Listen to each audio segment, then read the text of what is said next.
I will be presenting on skincare for women. I have deliberately not written the above 40 part because I feel that skincare is essential for every single person, whether you're a child, adult, or middle aged. So I'll be presenting on skincare. I am practicing in Noida. So let's begin. So why do we focus on skincare? Now, as we age, the most common concerns are dryness, thinning of the skin, loss of elasticity, and fine lines and wrinkles.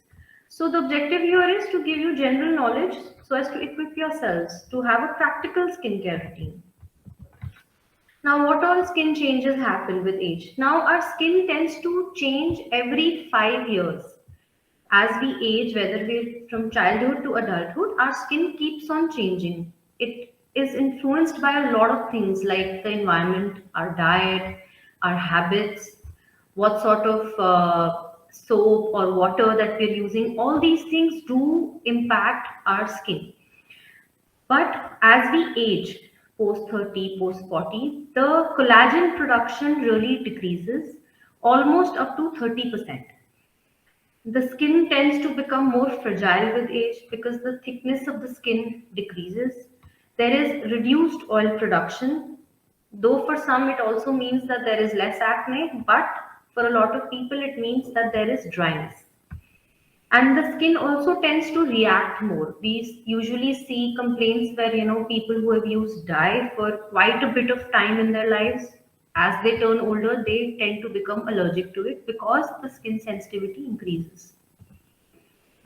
So, what is the basic biology happening behind it? There is some role of estrogen as well, where it affects the fibroblast activity. The glycosaminoglycans that form the network of the skin, they tend to decline. So there is decrease in hyaluronic acid, decrease in hydration, which always will lead to dryness. Now the lipid barrier that also gets impacted. The ceramide levels they drop. That is why there is more transepidermal water loss. So you have to ensure that you are well hydrated and there is regular use of moisturizers. Now, coming to the main question, what do we do in a skincare routine? Do we do a simple skincare routine? Do we have a elaborate 7-step skincare routine, or the common social media fads where you need to have a Korean 10-step routine? See, the thing is, all these routines they're well and good, but they do not suit everybody. Your skincare routine has to be always catered to your skin. It should be something that you can do on a daily basis, like we go to bathe or we brush our teeth. Skincare has to be something that is feasible for you. It should be simple enough that you are able to do it on a daily basis. Only then you will reap the benefits. Doing a 10-step skincare routine once in a while is fine, but doing it on a daily basis, especially when you're a busy gynecologist working very odd hours, it is difficult. And most of the times, it is not required. So, what is required? You have a basic skincare routine where you cleanse. You can use surfactant free lipid replenishing cleansers that have ceramides. They will hydrate your skin, they will not cause a lot of allergies, and they'll be gentle. The next thing that one can include is focus treatment. You can focus the treatment for, say, anti-aging or for depigmentation or to even out your skin tone. It depends from person to person. One shoe fit all does not work. It has to be catered specifically to you, what your skin needs, what your skin concerns are. A lot of times, people will advise you a lot of things, even dermatologists. But what you need to understand is when you look at yourself in the mirror, if something is bothering you, then you work on it. It doesn't matter what the other person sees, it matters what you see. So, coming back to focus treatment, in the morning, antioxidant serums like vitamin C or E can be used, but make sure that you use sunscreen after vitamin C. And the newer molecules like peptides, copper peptides, they really help with anti-aging as well. In the evenings, retinoid is a big favorite when it comes to dermatology and anti-aging because it does have very good effects. But with retinoids, you have to know how to use it. You have to be slow about it, and it should be titrated up. You can't just randomly start using retinoids and be okay with it. Because yes, retinoids do cause a lot of irritation, they can cause redness, they can cause a lot of dry skin. And if your skin has been acne prone in your younger years, you can have something known as acne purge, where when you start using retinoids, say maybe a week or 2 weeks later, you see a gradual or a sudden increase in outbreak, pimple outbreak. We call that the retinoid purge, that whatever was building up below the surface suddenly comes up. So retinoids have to be used very carefully. They're a beautiful ingredient which will give your skin a lot of benefit, but you have to use it properly. You need to use it in less quantity. Slowly increase the routine. When I say slowly increase, I mean that you use it, say in the starting you use it only 2 times in a week, then you increase it to alternate day, and then maybe if required you can increase it to daily. Always has to be used at night. But if you feel that by using twice in a week you are seeing improvement, you can do that as well. Always, always, always follow retinoids with a moisturizer so that the problem of dryness and sensitivity doesn't happen. And the next morning, wash it off and use a sunscreen. That is the basic of retinoid. Then coming next to what I've been saying again and again is moisturization. So we really need to reinforce the barrier of the skin. That can be done with ceramide creams. So the normal moisturizers that you get in the market, they may or may not have ceramides. A lot of moisturizers that you get in the market, they purport shea butter or cocoa butter. That is well and good. But if you have dry skin, if you have sensitive skin, or if you have skin which is very prone to dryness, and those moisturizers are not somehow, resolving your dryness issue, then you should go for medical grade moisturizers because they have ceramides, sphingolipids, ethyl fatty esters. All these they help reinforce the skin barrier. Why? So if you visualize the skin like bricks on the wall, the cement in our skin is made of fats and lipids. So these medical grade moisturizers they help reinforce that skin barrier. And we realize that if we use medical grade moisturizers, half of the skin problems that we face, they're reduced. Now coming to the most important thing, that is UV protection, sunscreen use. Broad spectrum SPF should be used. Anything above 30 is good for the Indian skin, but more than applying the higher amount of SPF, what is important is that one, you apply it daily, whether it is sunny, winter, or it is raining, you should apply it daily. One. Two, you need to reapply it 3 to 4 hours later. If you're out and about, you're traveling, or you're out in the sun, you need to reapply the sunscreen for it to be effective. And the second is that you apply the right quantity. At least two big pea-sized amounts of sunscreen you need. All other skincare, a little bit pea-sized amount goes a long way. But with sunscreen, you need good amount for it to be effective. So now we have so many products in the market, different brands. This photograph is not my recommendation. This is just for demonstration purposes. So now what ingredients you should look for? So if you want deep hydration, you can go for hyaluronic acid, but always remember hyaluronic acid works as a humectant. That means it absorbs water from the surrounding area. So if your skin is really dry, it might not be very effective. So what do we do? After you use hyaluronic acid, make sure that you use your moisturizer as well. Hyaluronic acid does not work as a moisturizer. It works as something that hydrates our skin. So you have to use your moisturizer with it. Retinoid, like I said before, it boosts cell turnover and it reduces fine lines. But always go slow and be mindful with retinol. Peptides, that are the newer supplements, especially for people who don't want to use retinoid or they're allergic to retinoid. Peptides and copper peptides, they stimulate collagen production. Why collagen production? Because it will make our skin look more plump, more hydrated, and more smooth. Vitamin C will brighten and it will protect against free radicals. Niacinamide will reduce redness and improve the elasticity. Ceramides, like I explained before, they act as the cement in our skin. They will strengthen the skin barrier. Now, what other treatments we can go for? So these are basically the dermatology based treatments that you can get at a dermatology based clinic or hospital.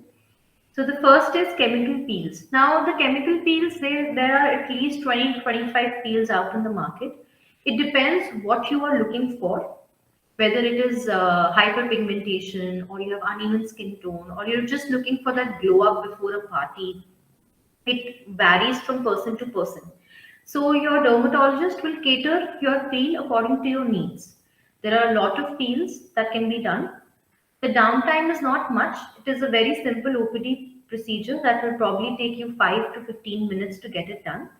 The downtime is varies from person to person, but if you're getting a medium to a superficial peel, then it's usually 2 to 3 days. You just need to apply moisturizer and sunscreen. There isn't much to it unless you're going for a medium depth peel or a deep peel like TCA to stimulate collagen. Those peels they take at least a week to 10 days of downtime. Next, coming to laser treatments. So, if people they have uneven skin tone or their pores are very visible, or you had acne scarring as a young person, then you can go for fractional CO2 for collagen remodeling. If somebody has some vascular concerns like your veins are really visible on the face, or there's a lot of redness, then you can go for intense pulse light.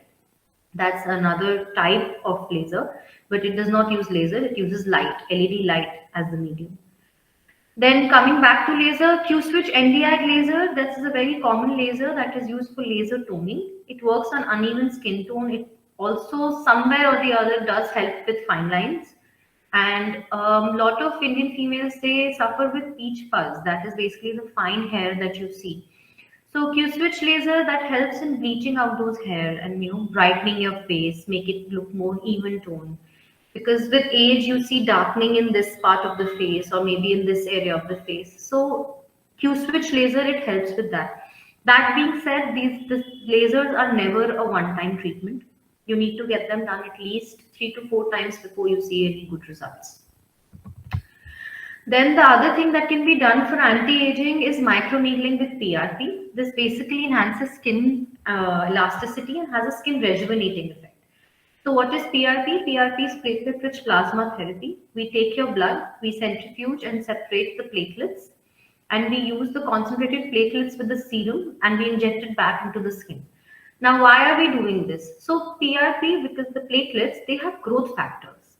Now, these growth factors, they have been seen that when injected in the skin in bolus doses, they stimulate the collagen activity, which has decreased considerably post the age of 25. The other modality that you can use with or without PRP is microneedling RF.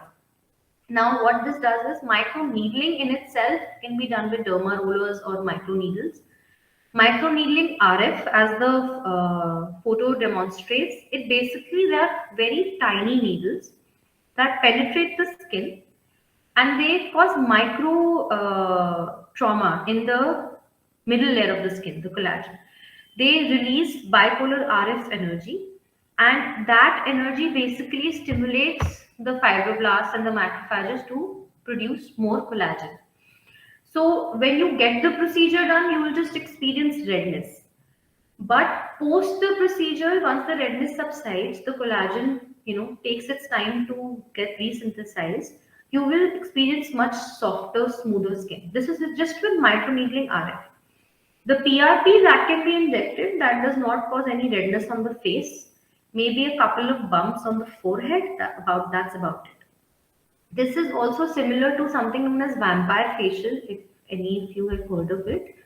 That's basically microneedling with PRP.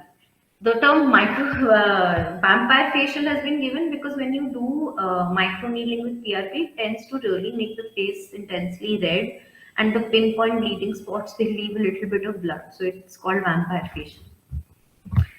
Then coming next to tightening, a lot of people post the age of 40 they complain of loose sagging skin, like this jowl area or maybe the cheeks. They tend to sag a little because the fat pads of the face that tighten the skin and make us look younger. They tend to shift with gravity and aging.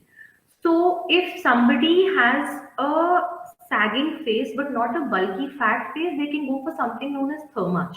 This is based on radio frequency and it helps in skin tightening again by stimulating collagen. Now, if one individual does have a bulky face, when I say a bulky face, I mean something chubby, right? So when you have a chubby face, then you can go for something known as HIFU, that is high intensity ultrasound. This is used for tightening, and this basically helps somewhat reduce the fat pockets. So it causes tightening of the skin, more lifting, and more slimming down of the face. The other things that can be done for anti-aging purposes are Botox and fillers. I've not covered those much because those are very invasive. One, two, not everybody wants to go for something where you're injecting things in the skin. Indian market still is a little cautious when it comes to Botox and fillers, but Botox for wrinkles, if you want to get rid of your wrinkles, yes, you can go for Botox. It is not as scary as it sounds. Like if you Google Botox, then it shows very scary photos, but it is very subtle. If done by a certified trained dermatologist, there are very few complications, especially with Botox. Upper face Botox is very, very simple and it can be very easily done. Fillers, it depends what you're looking for. If you want plumping of your lips or you want to lift up your face, then you have the option of fillers and even threads. Threads is basically something similar to sutures that are used for the skin, except they are straight and they are used for lifting of the face from here. So all these options do exist, but you have to know what you're looking for. So it's not like all these options can be done by everybody. It depends what you want to look like, and what is it that is not suiting you, that you don't like when you look yourself in the mirror. So from there you can work on it. But yes, these options are there. So coming to something else that really affects the skin, that is what is inside. So what affects that is our lifestyle and nutrition. So a lot of nutraceuticals can be taken, like omega 3s. Now another fad that is all over the social media is collagen. Collagen can be taken, but you'll have to keep in mind that when we take collagen, it will get broken down to amino acids in our body and it will act as taking any other protein supplement. The benefit here is that collagen, the constituents of the collagen, the amino acids that it gets broken down into are more, relevant and more appropriate for skin, hair, and nails. So it will not bulk you up the way other protein supplements will, but it does help with the skin elasticity and the hair. Other antioxidants like phycogenol, lycopene, and green tea can be taken.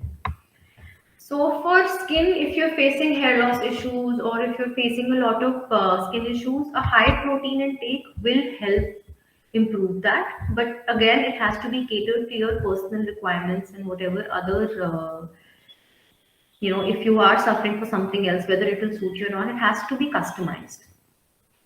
Phytoestrogen rich foods like soy and flaxseed can also be taken, especially for postmenopausal women.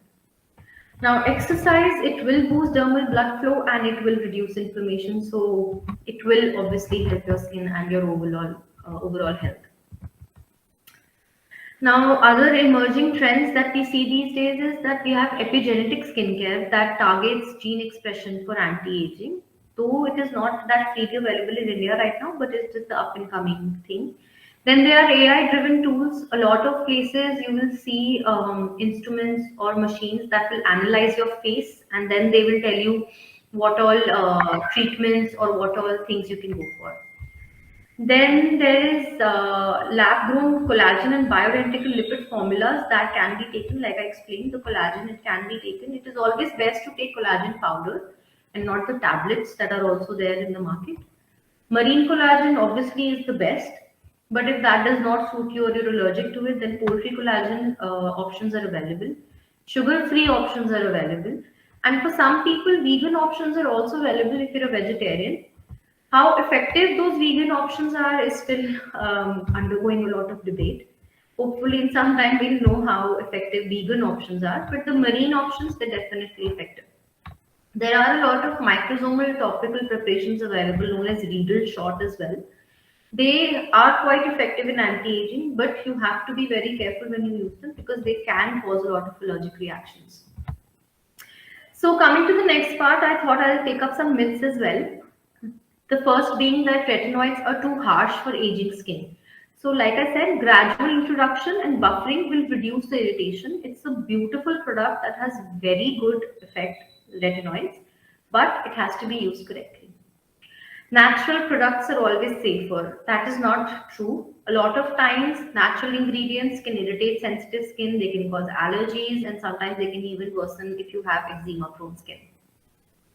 Over the counter products are ineffective. That's not true. There are a lot of products in the Indian market right now. Newer companies are coming up with newer serums and rolling stones and gua shas and whatnot. But again, coming back to the basic thing, you have to know what will suit your skin. Applying a lot of things will not help your skin look better.